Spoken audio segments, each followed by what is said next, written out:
That red ball you see in the image below here belonged to my best friend, Nomad, who was killed by a group of people who exploited and abused the living shit out of me over the past 19 years, trying to kill me to get access to this property and this house. It was a dog who's my best friend, and they tried to force me into a nervous collapse through emotional turmoil after killing this dog who was my best friend, and the very next day initiated torturing me over surgical implants that were guinea pigged on me without my knowledge or consent, put in my body at the time of wisdom tooth surgery removal.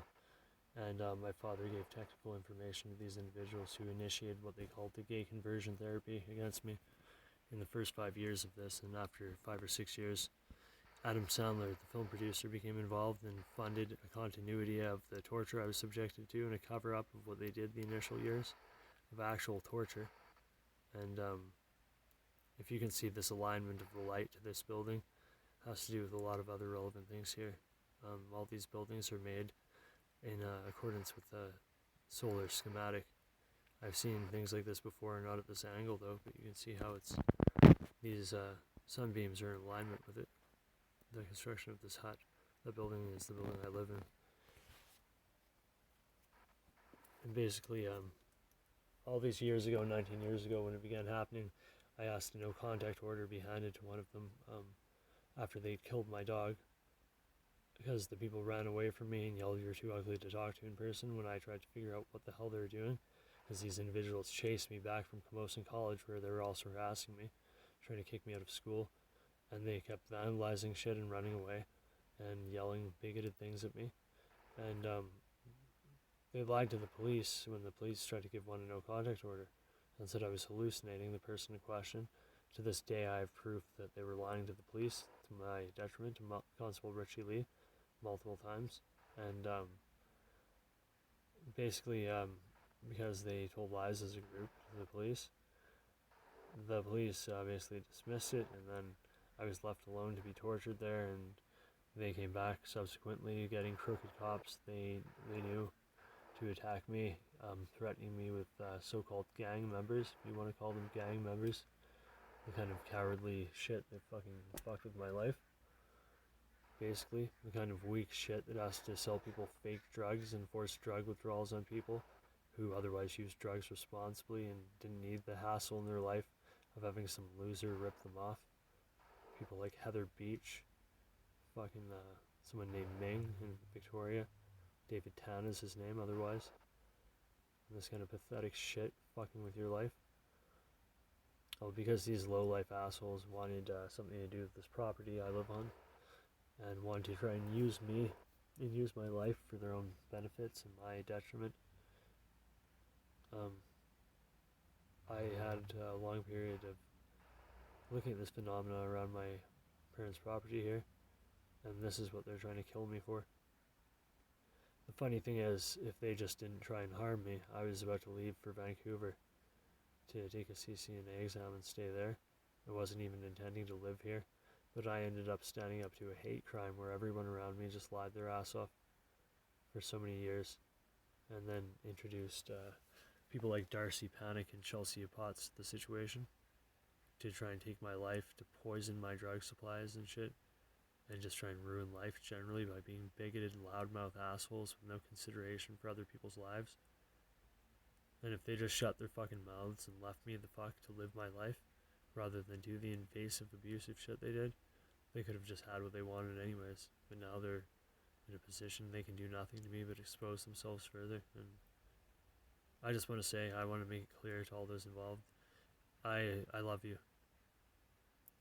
I love you, and I consider you mentally ill, because if I don't maintain that view of you, I would have to devolve my own emotional spectrum and development, and I would have to resent you and hate you for what you did to me. So I love you for every moment you've spent in my company, where we mutually found something enjoyable in those moments of life. And I'll leave it at that, rather than delve into some negative state of mind, such as you've tried to promote my having, as I do not intend to underappreciate any moment of my life just to give some hateful creep abuse or what they want in trying to take from my quality of living. So I love you all.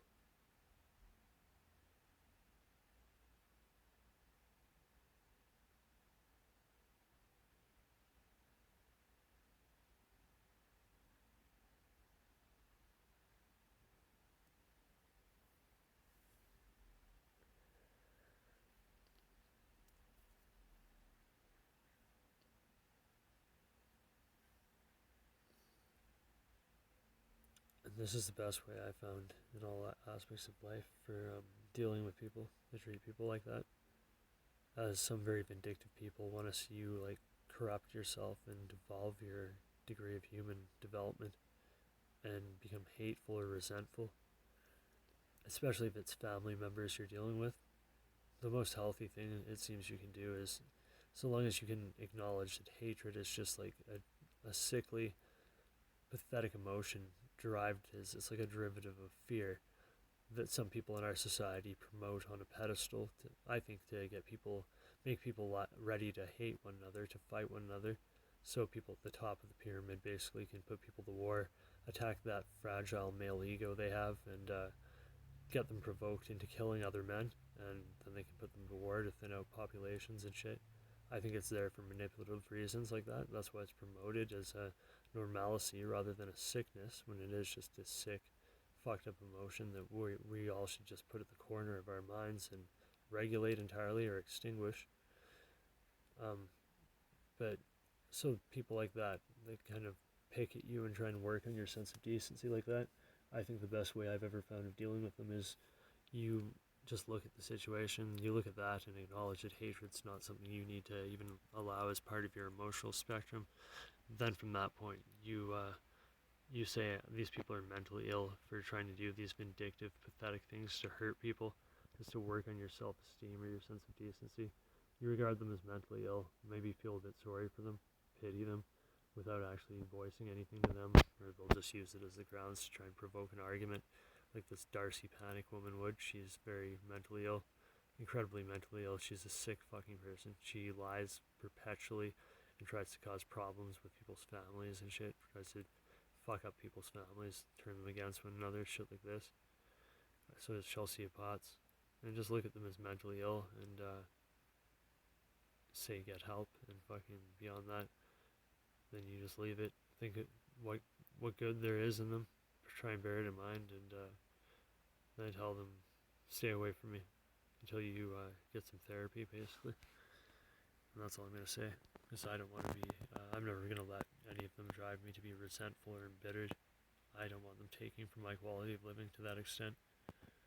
So, I wish Darcy Panic, Chelsea Potts, and everyone else who's behaved in a like fashion, Heather Beach, who's behaved in a like fashion to these vindictive, selfish individuals, get the best help you possibly can. Hopefully it comes in a mental hospital rather than in jail, in light of all the criminal wrong you've done here.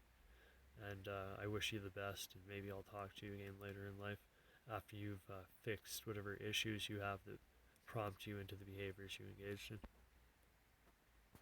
But you're sure as fuck not going to make attempts on my life and have me say nothing so you can walk away and potentially put other people in our society at risk for your vindictive bullshit to be undertaken against them. I'm just going to upload this video. Hopefully people saw what I was trying to point out with that solar alignment in the ridge of the building there. This is done at 8985 D Center.